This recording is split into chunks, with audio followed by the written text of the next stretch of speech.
Hello everyone, in this video we will see how to connect Outlook to N8N. First, go to the N8N website or open the N8N app. Now click on Add First tab to begin creating a workflow. Now search for Outlook in the search bar and click on Microsoft Outlook.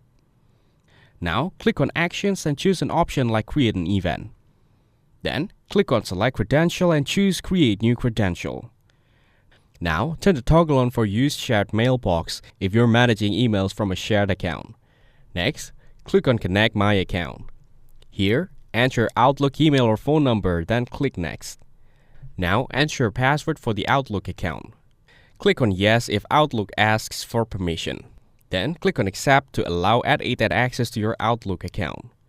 As you can see, it's now connected successfully. Next, choose a calendar from the list like Calendar, United States holidays, or birthdays. Now enter the title of the event you want to create. Then set the start and end dates for the event. Now go back and check everything you entered. You've now connected Outlook to N8N and can use it automatically calendar events or emails. Thanks for watching. Make sure to like and subscribe for more content like this.